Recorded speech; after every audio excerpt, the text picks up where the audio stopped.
Hello and welcome, everybody. Good morning or good afternoon, depending where you are uh, joining us from. My name is Anna Maria Buller, and I am the Deputy Director of the Gender Violence and Health Centre at the London School of Hygiene and Tropical Medicine. I'm also the head of the LINEA initiative. Thank you so much for joining us. It's great to see many of you interested in this topic, and I can expect more of you will be joining us in these few minutes. So to give you time to join and also to sort of let you know a bit about LINEA for those that join us for the first time, I would like to just share a couple of ideas of who we are and what we do. So the LINEA project sits within the Gender Violence and Health Centre at the London School of Hygiene and Tropical Medicine. And it is an international and multi-pronged project looking at how social norms theory can be used to prevent the sexual exploitation and abuse of children and adolescents globally. In the slide you see there, we've included the Twitter handle and also our webpage.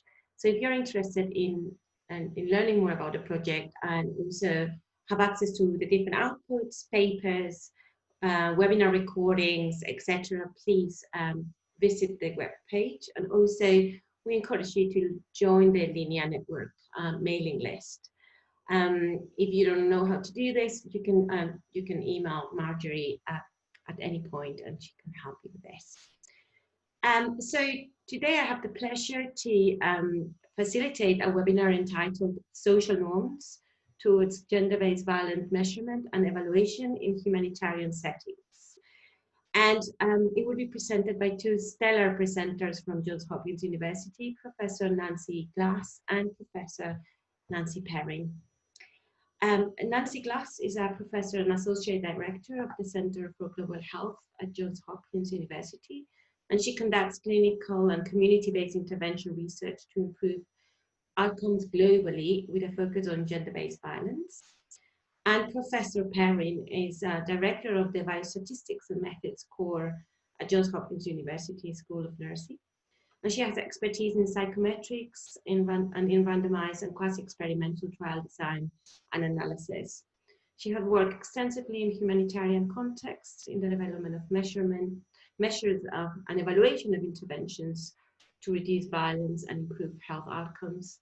Nancy is also a close collaborator to the LINEA project and was the main expert working on the social norms and transactional sex scale we developed in Brazil, and we had a webinar about it as well.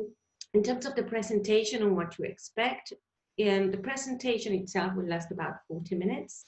We will make sure to leave time for the Q&A at the end. Please use the chat box to enter your questions during the presentation, and during the Q&A, I will read them out to the presenters for you. And so just make sure to write them in the chat box. We will be sort of monitoring that. And if you have any issues, technical issues, also put it in the chat box and we will be able to help you with that. Also, please note that we will be recording this webinar and we'll upload it into the LINEA YouTube channel. And we will be sharing a PDF of the slides in a follow-up email with you in case you are wondering if you will have access to it.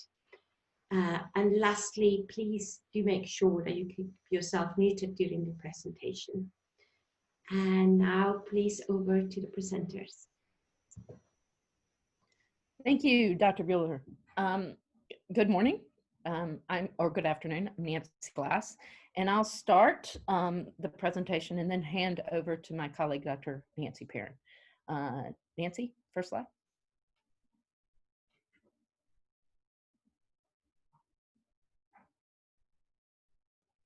So we wanted to just give you an overview of our objectives for this presentation today.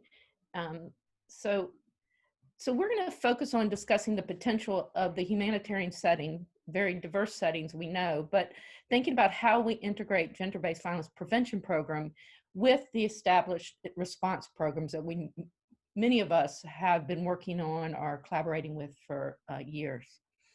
We also wanted to use the UNICEF developed communities care program as an example of the work we've done on transforming harmful social norms that contribute to gender-based gender-based violence.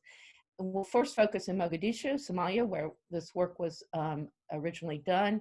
And then we'll detail some best practice and lessons learned in developing the social norms measure, how we implemented the intervention and evaluated communities care.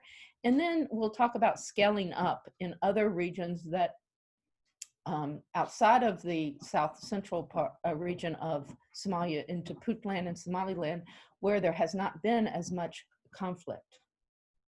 Next slide. So we want to just set the stage with why we think this humanitarian settings are really an optimal place to do this work. In these settings, we often have innovation occurring. There's more resources often that are there to advance programs that we really want to focus not solely on the multi-sectoral response, like what we traditionally see, the healthcare clinics, the psychosocial support, maybe safe houses for displaced and refugee populations, but to include primary prevention. And when we talk about primary prevention, we're really focused on aiming to prevent gender-based violence before it ever happens. And we're really focused on prevention programs and targeting conditions that support gender-based violence and transforming those conditions by promoting positive behaviors and developing skills to model behaviors so others are able to adopt new social norms and behaviors in order to prevent gender-based violence.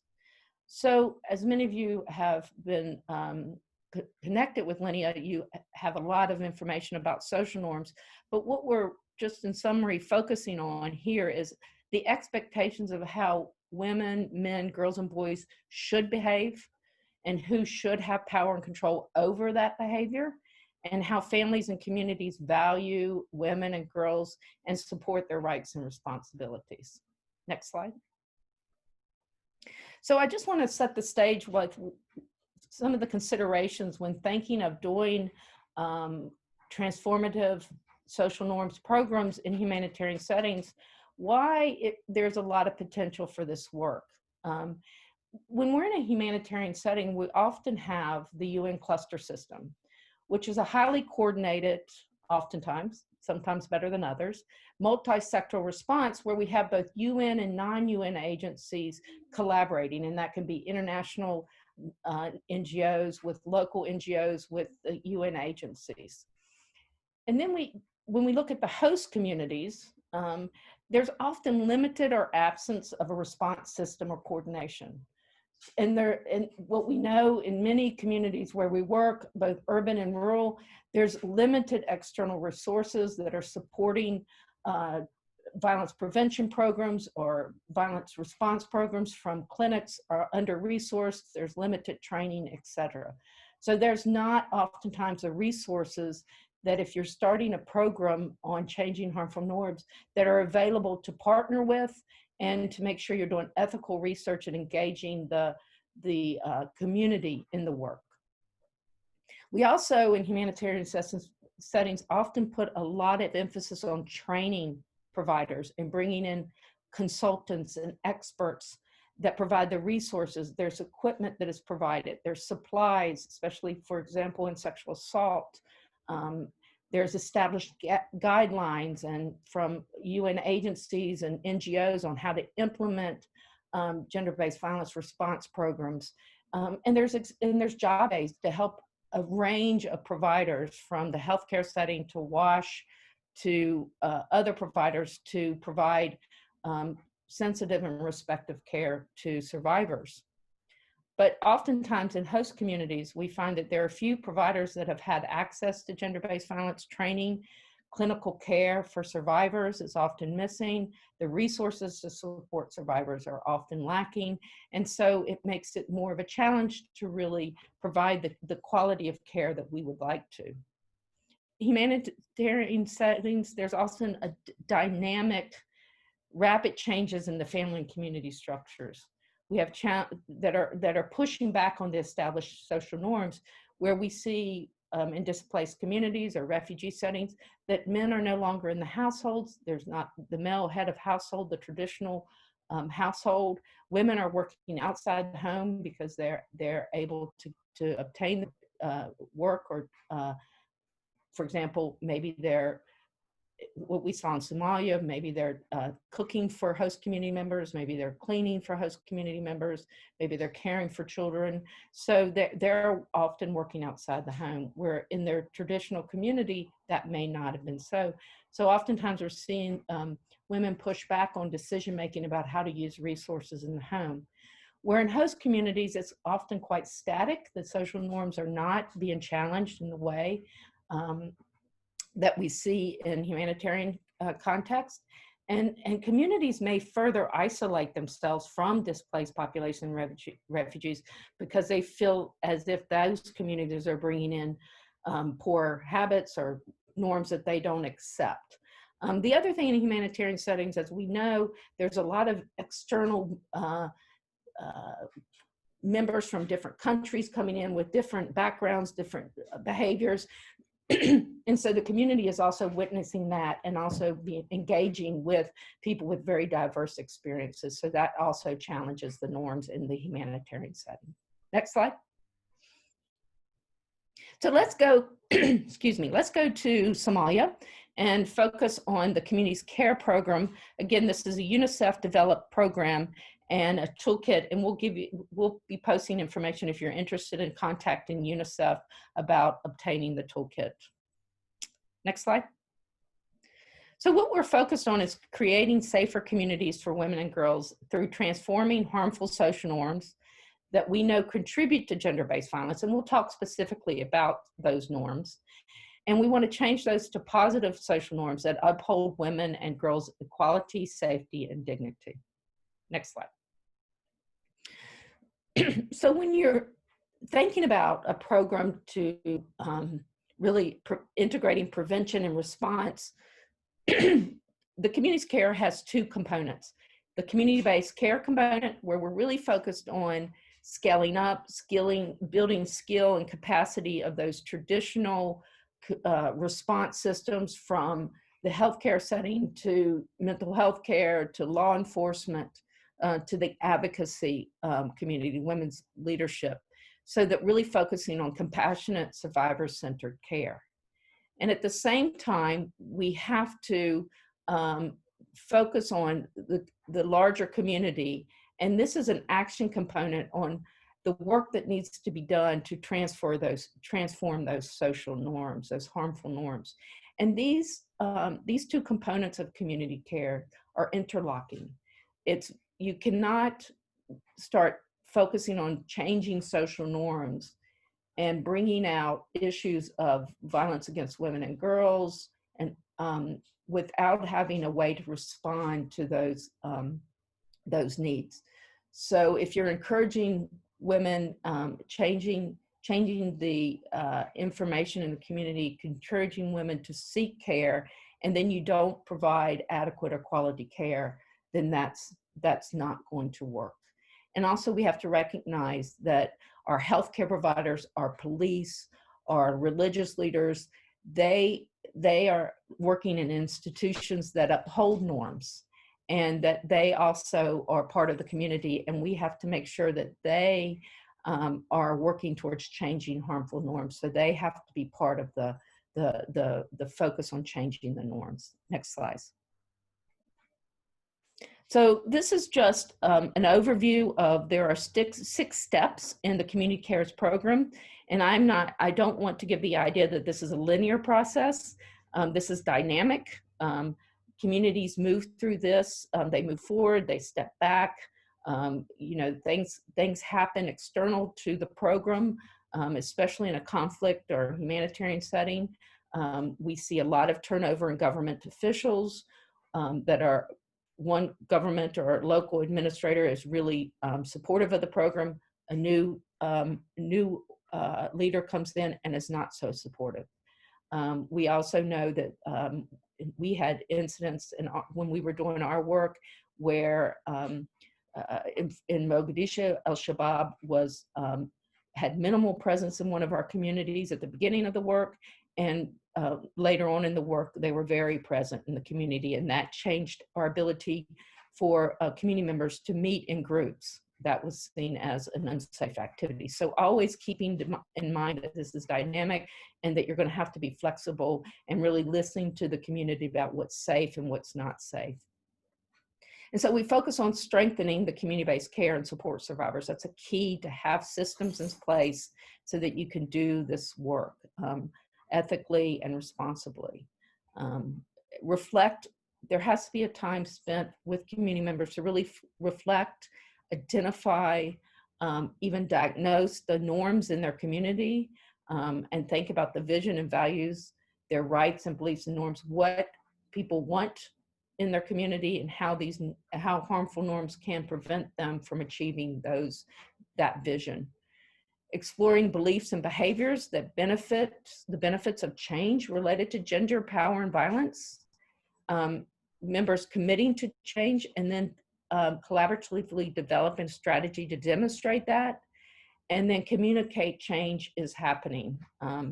And then building for sustainability, building that enabling environment. And that's continually engaging and continuing the discussions and messaging around changing harmful social norms, and having really influential others leading that, because people, that's very important to have religious leaders or government leaders to be modeling the behaviors, so their influence will encourage the change in the norms. Next slide. So just to let you know, this is a toolkit that's actually a box that physically you can touch, but also can be provided electronically, and is always, it's a breathing toolkit. It's being updated to really, as we learn more and more about implementing community care and taking on different components, for example, intimate partner violence. And Nancy Perrin will talk a little bit about the work in some of the communities around FGMC. So it is an ongoing document, and it has 4 components, from building knowledge to catalyzing change. And then we also want to make sure that we help organizations plan for the programming and then monitor that, and setting up a way to monitor it that's realistic for a local organization. Next slide. So let me just talk briefly about the theory of change and what components really, as you're thinking about doing this work and then thinking about how do you measure this work, we really would recommend from our lessons learned that are put into place. So let's just say the community identifies the problem as one, limited availability and access to quality support services, as well as harmful norms contribute to poor outcomes for survivors of sexual violence and their families. And that there's an acceptance and tolerance of inaction when there are cases of sexual violence. And so what we want to do in our theory of change is focus on scaling the response services so that the survivor receives quality survivor-centered care as needed, and that we change the community's acceptance of sexual violence, or acceptance may not be exactly the right word, but that it's inevitable in the community, especially in the humanitarian context. There could be a notion that that's part of being in a conflict. And then our impact is reduce the tolerance of sexual violence within the community and increase use of the survivor-centered services. And with the vision of this resulting in communities that are healthier, safer, and more peaceful. Next slide. So some key things that we really focus on when we're thinking about survivors receiving the quality care that they need which is essential, is mapping those sources of care and support. And in humanitarian communities, one of the challenges, there often are multiple service providers and may be providing competing services. And so how do we coordinate and collaborate and communicate on the start of this program around preventing, changing, transforming harmful norms, and how their programs may receive more survivors because of this work, and how do we collaboratively scale up to make that happen? And where are the gaps in the service? Really being able to identify, we need more psychosocial support services. We need more community health workers. So really, we need an ambulance. In Mogadishu, we really needed services for safe transport. So really looking at where are the gaps and solutions for those gaps. Would it be working with UNFPA around obtaining rape kits, for example? And then implementing solutions and working really closely with communities members on overcoming barriers to services. You know, that can be from hours of services to the stigma associated with going to certain centers. So working to manage that and reduce those. And then again, coordination is key, and making sure all partners have a referral directory and specific protocols so that your team and other teams can communicate on how they're working together. Again, a big issue here is training, but ongoing mentorship. We want to make sure that there's ongoing support, technical mentorship for clinical care, for working with police, for working with the legal system. Next slide.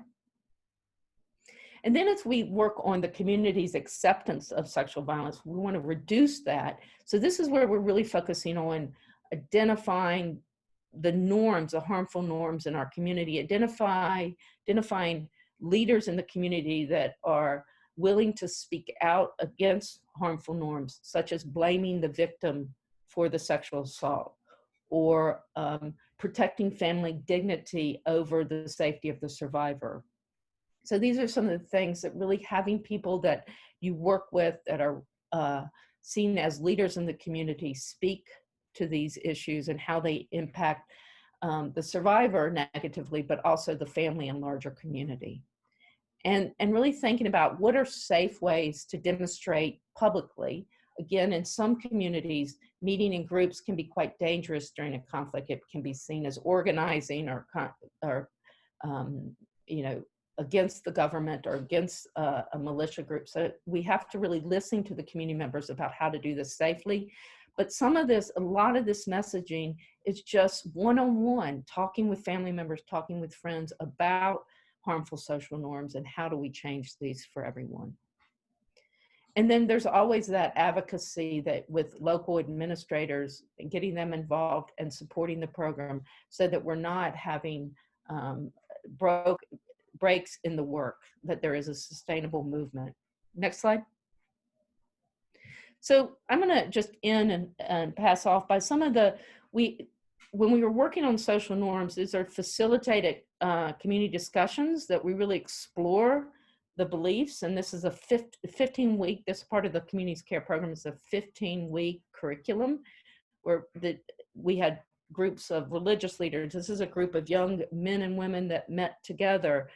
So every community will target different groups that have authority. And so we really, that is really working with the community to identify where are the right places and who do these community discussions need to be had with. And just, these are examples of some of the conversations that happened after participating in these groups.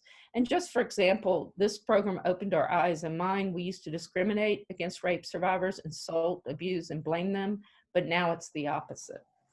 Next slide.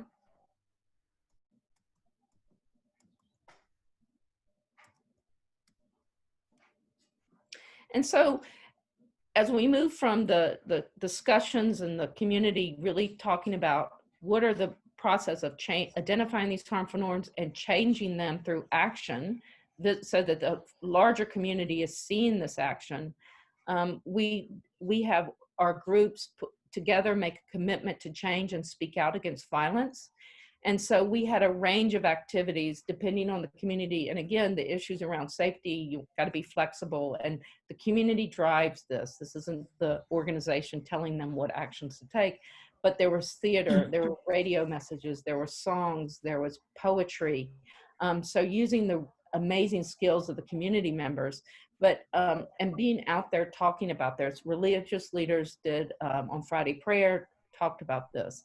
So also making sure that in the facilitation and what we're learning and speaking out, that we're not reinforcing any negative, harmful norms, that the messages are really about promoting social norms that respect the equality, dignity, and safety of women and girls. Thank you. I'm going to hand this over to Nancy Perrin. Hello, everybody. So I'm going to talk a little bit about how we have evaluated the Community Cares Program in Somalia and also in South Sudan. So this was a randomized community-based trial in both areas. So we started by randomizing communities to either the intervention or the control, which was just a delayed version that they were going to get the community cares intervention after NLINE. So it was a longitudinal design. So we collected data at baseline, midline, and then at endline. And the people we were most interested in for the evaluation were not so much that we were interested in the people who participated in the discussion groups, but really the main outcome was general community members. So we randomly sampled general community members from both the intervention and control communities to see if there had been a change in social norms. So we're really interested in how have these messages spread into the community beyond the people who are participating in the discussion groups. And then we added a fourth data point 2 years after NLINE to look at the sustained effects of the program, what happened after the program was formally over. So implementing research in these contexts is really requires strong in-country research and implementing teams. So we start really by training of these in-country members who are going to collect the data, who are going to implement the community cares program. And one thing that we really had to start with is discussing their own social norms and what harmful norms that they support, and really working through that among them before they're ready to go out into the field. And that took some time and a lot of very intense and important discussions. And then the other piece that's critical for implementation is that although there's this wonderful toolkit, it needs to be contextualized for every specific setting. So spending time with the implementing team to go through the toolkit, figure out what pieces apply to their community, what things need to be changed, talking about what are the best approaches to monitoring in their community. So all of that contextualization has to happen before we get started.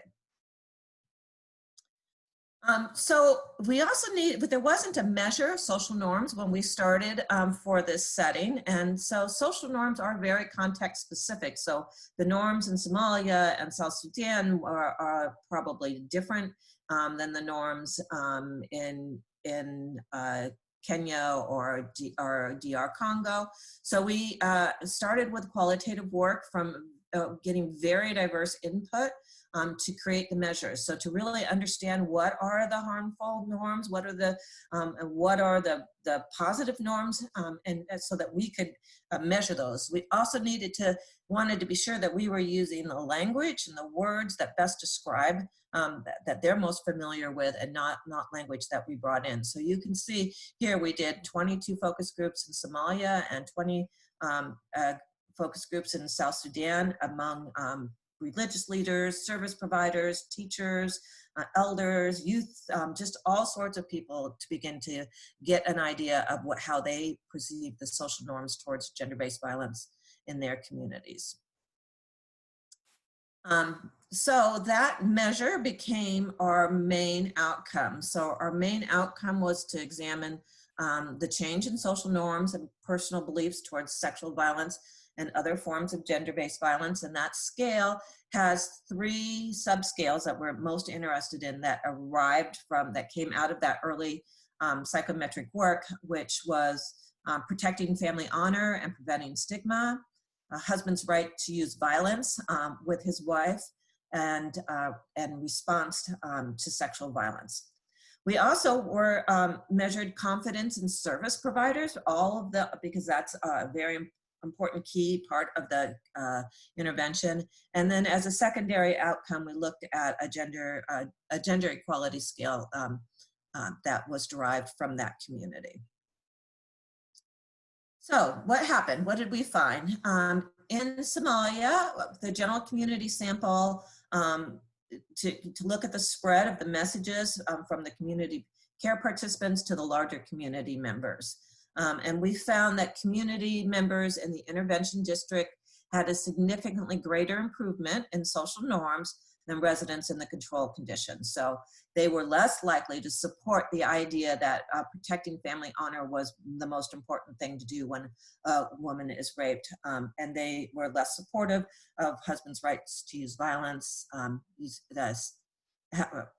using negative response to sexual violence, and confidence in service providers. So these translate into things like the decreased blaming of women and girls when they're raped, decreased family rejection of survivors, decreased acceptance of sexual violence as a normal part of life, and increased support for reporting sexual violence and decreased concern about family stigma associated with sexual violence and reporting. So all of these are actions and social norms that that improved in the intervention community relative to the control community from baseline to end line. We also saw increased confidence in services and service providers, and we looked at many different kinds of service providers. So the confidence in police increased by nearly 13%, the justice system by about 12%, traditional elders who are key in these communities also increased, as well as the psychosocial providers and the healthcare providers. So we saw an overall improvement because the majority of people believe that health services were not helpful at baseline, where that reduced by nearly half by end line.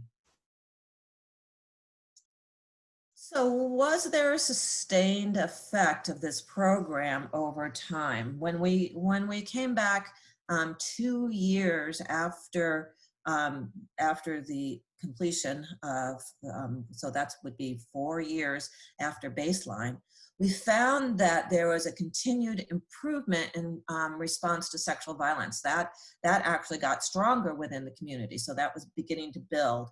Protecting family honor was a little bit less strong, but still it was a big improvement from baseline, and there was a continued improvement in the husband's rights to discipline their wives. So a continued improvement in not accepting the right for a man to use violence against his wife to discipline him.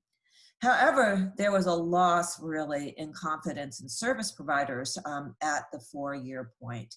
And I think for us, this really points out the importance of that continued training of service providers.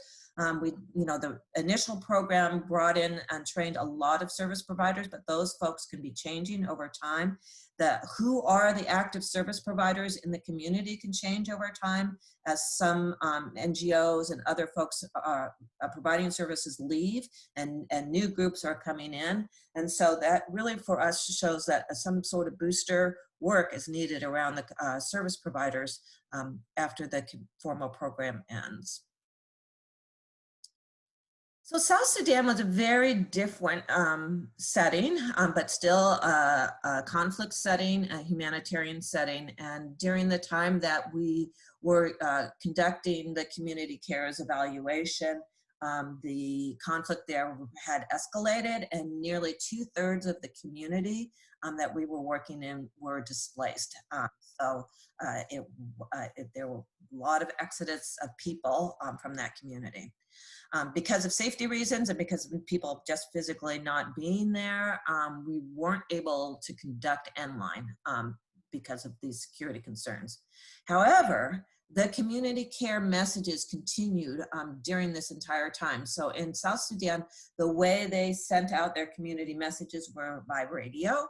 And so those were going despite the conflict and the mass exodus of people. So we were able to collect data at that 4-year post baseline, but we collected that from a different random sample of people who were currently in Yay, and to see if they were hearing the messages. So some people had moved in, some people had stayed, and so we looked to see if at 4 years they were receiving those messages.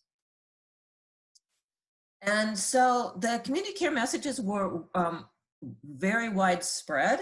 Over 73% of people had been hearing these messages about gender-based violence and the need to, to support victims of rape, to encourage people to get health care, and messages of gender equality.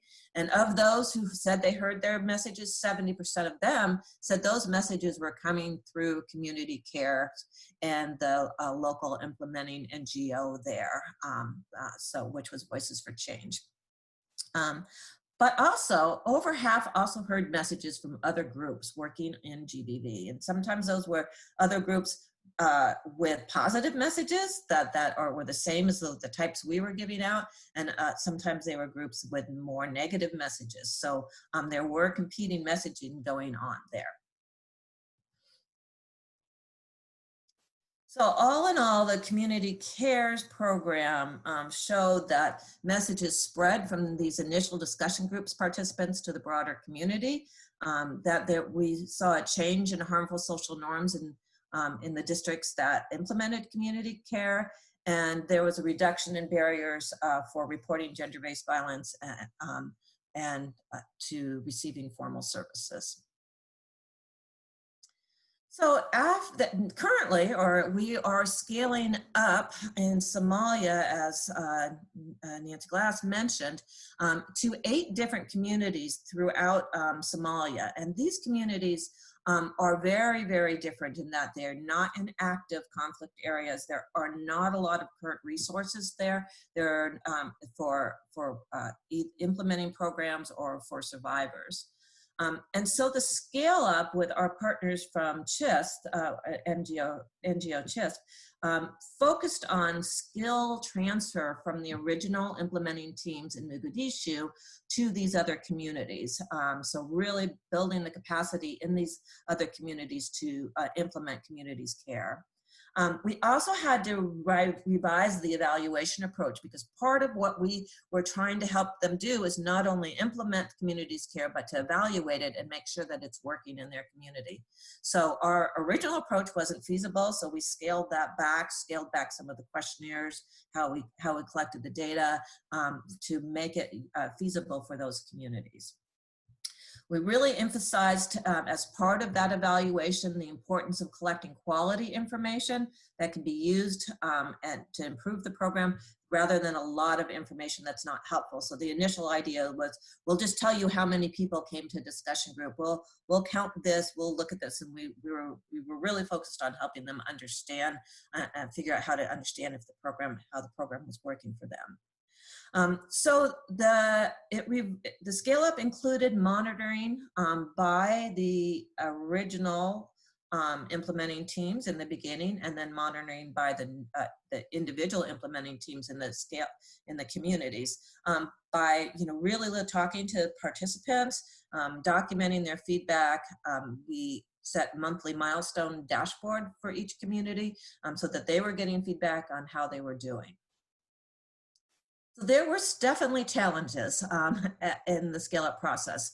The training of the discussion leaders, the people who were going to lead those groups, was much more intense. So topics of culture, religion, and human dignity proved to be a challenge for some of those facilitators, where in Mogadishu, I think because there's already so much other active work in those communities, and there's new people coming and going, that was a little bit easier to do.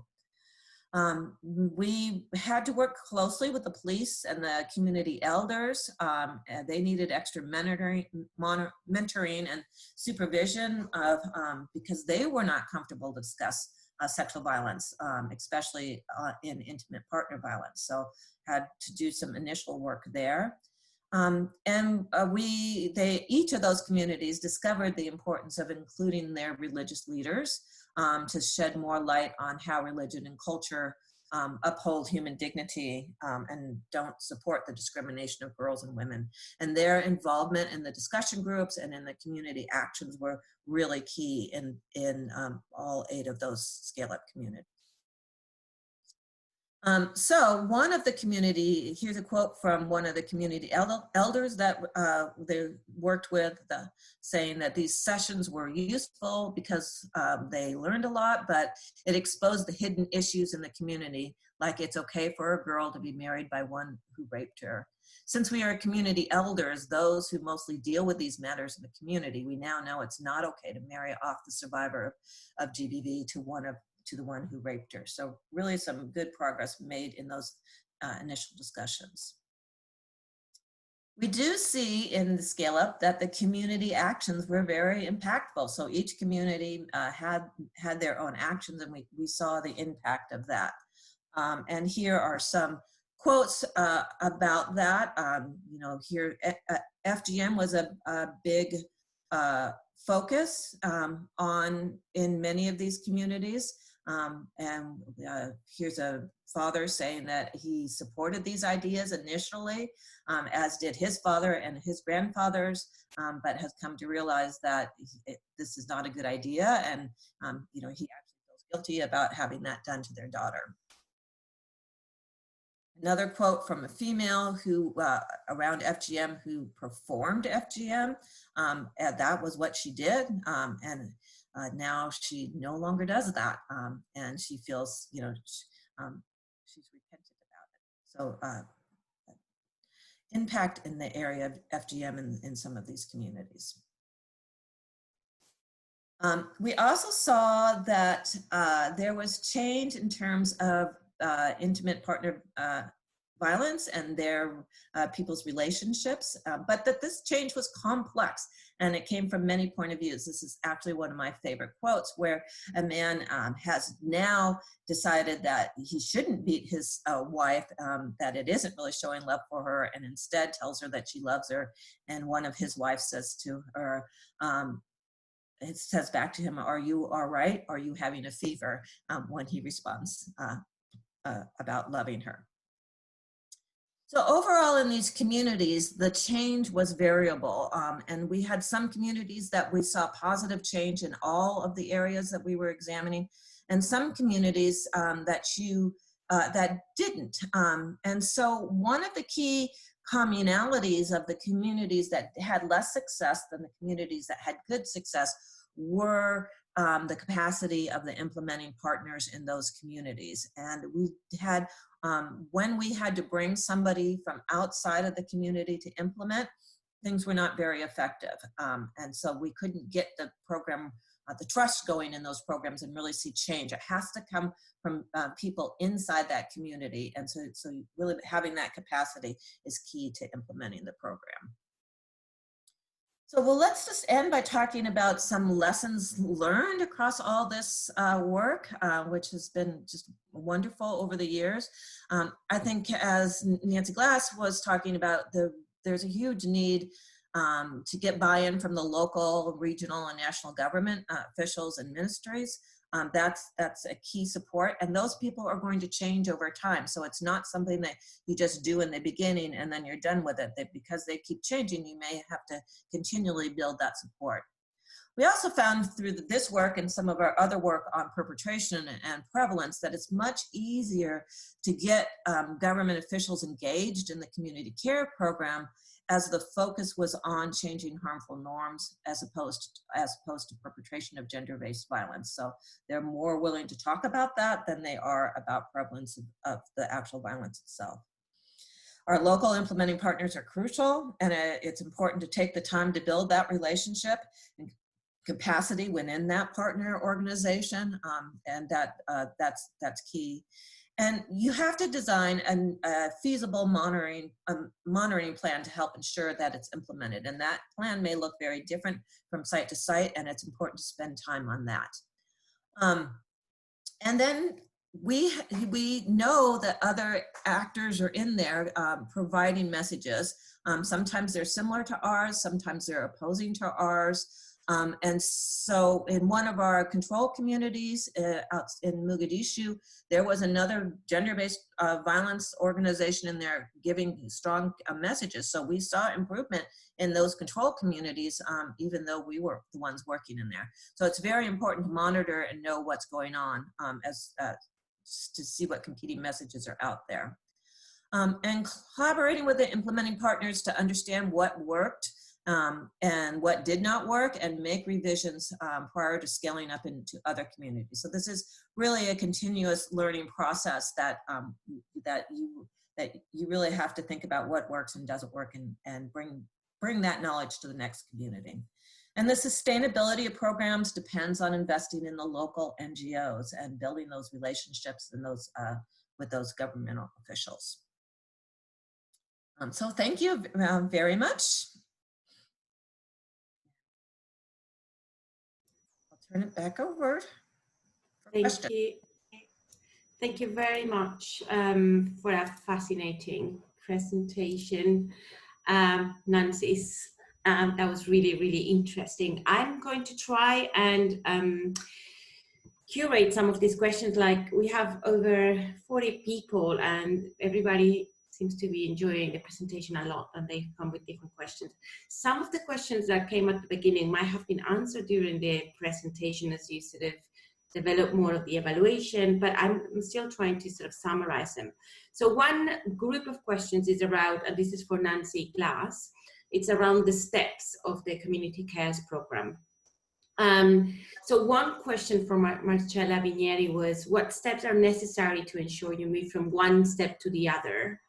And how would this need to be adapted over time? And if you can share a bit of your experience on that. And related to that, Penny Plowman asked specifically about step 2 on reflect.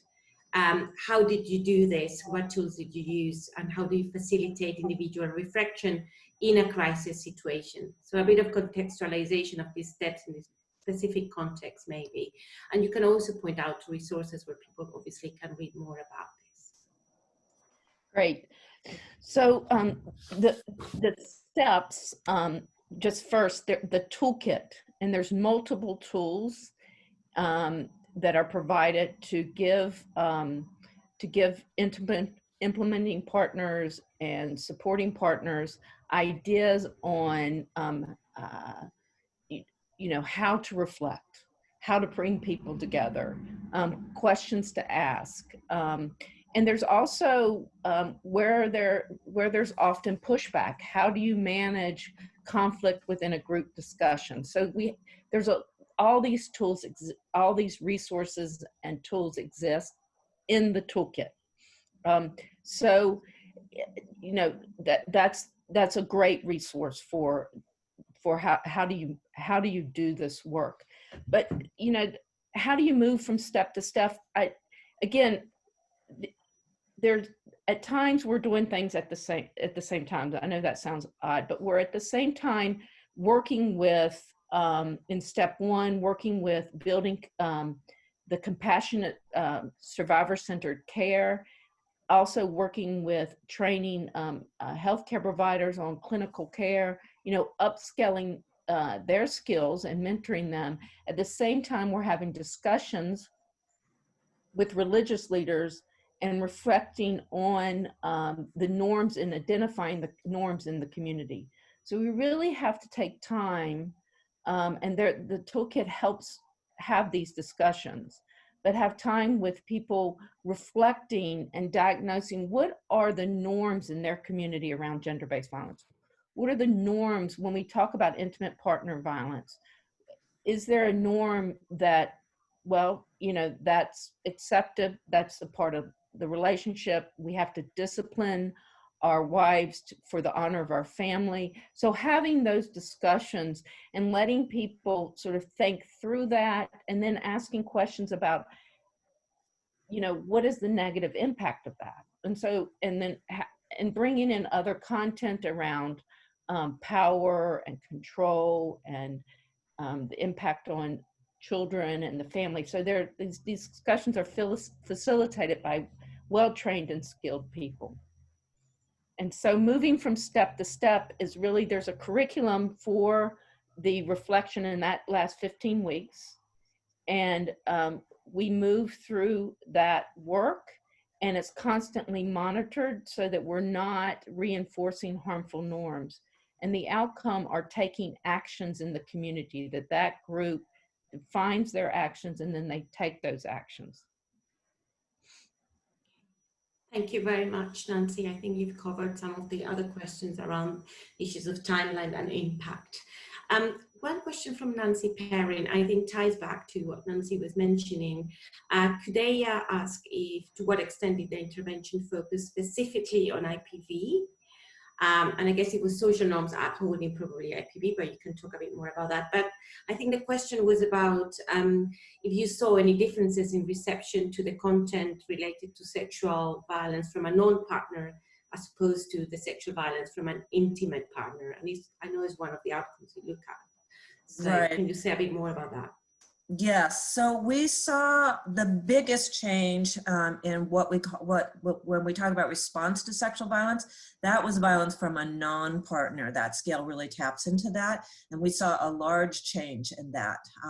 So really the idea that you need to support the community members who have experienced sexual violence. We also, the scale that we call husband's rights to use violence against his wife is more capturing the intimate partner violence relationship, the domestic violence relationship, and we saw a change there also. So we did see improvement in both areas. And interestingly, in South Sudan, it was the change in the intimate partner relationships that was the strongest in South Sudan. Okay, thank you. Another question related more to the social norm aspects, either you can answer, is if the social norms measure focus on a particular reference group, and if so, how were they selected? So we don't name the reference group. The reference group in this case is, we tell them to think about the people who are important to them, who they consider their important group, but we don't specify who they are. Okay.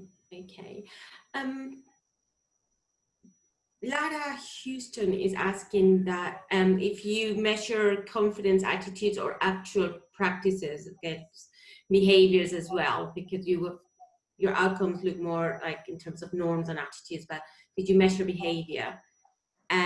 We know that agreeing and disagreeing with a social norm is not a great predictor of actual behavior. What was the gap between attitudes and actual behavior in your sample?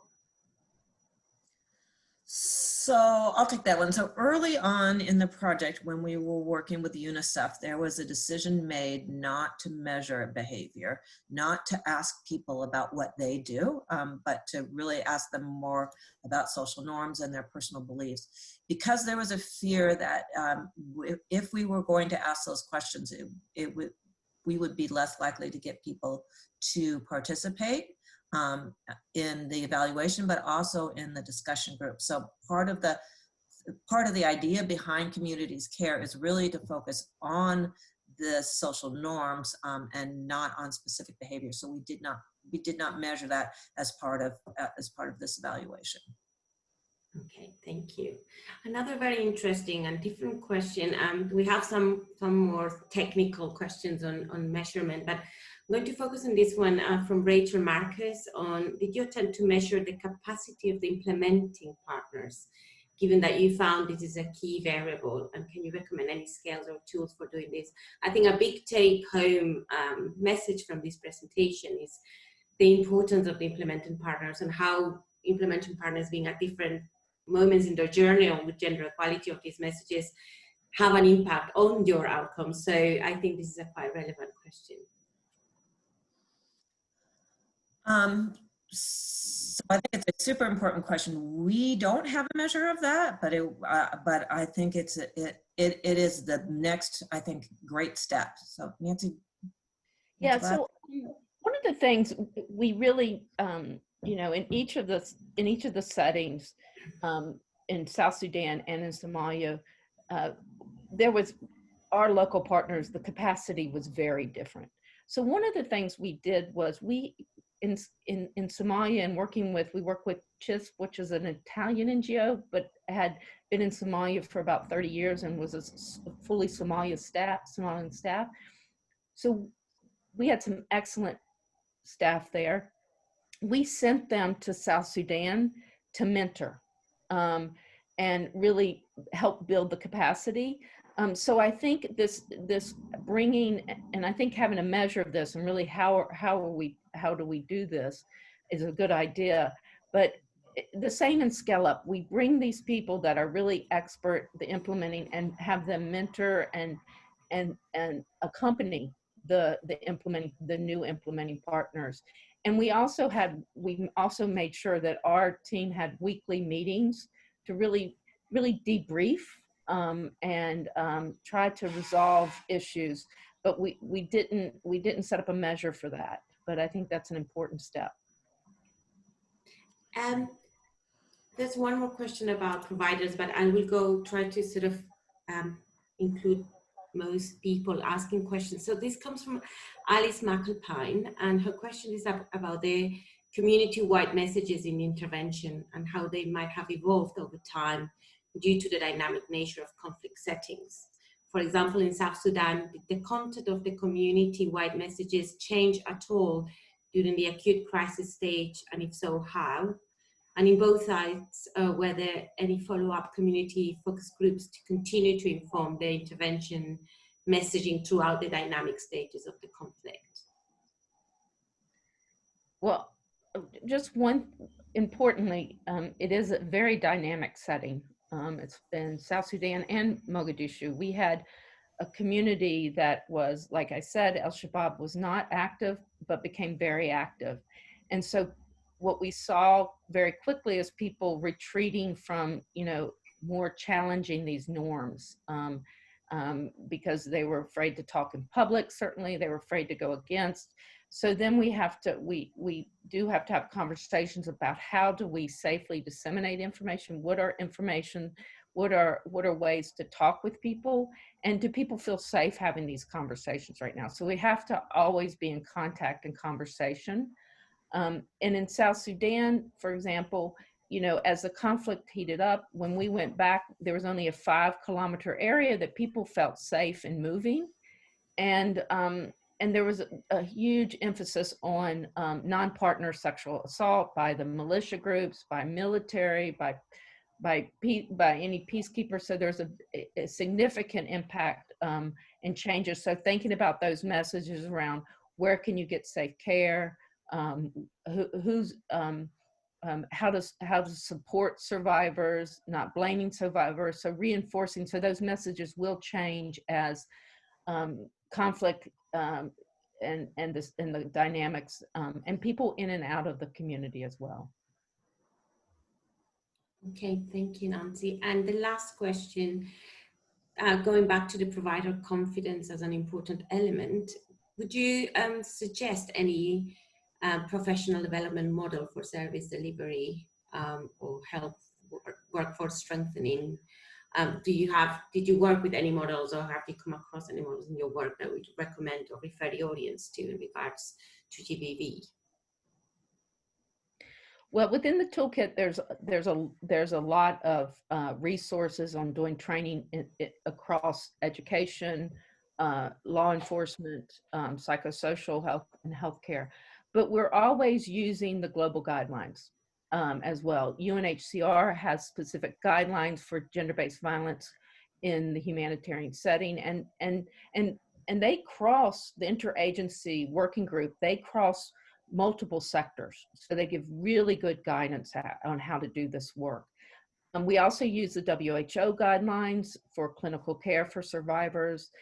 We also used work from the Women's Refugee Commission on training community health workers around how to triage and get women safely to healthcare settings. So we do integrate other excellent guidelines and resources into community care.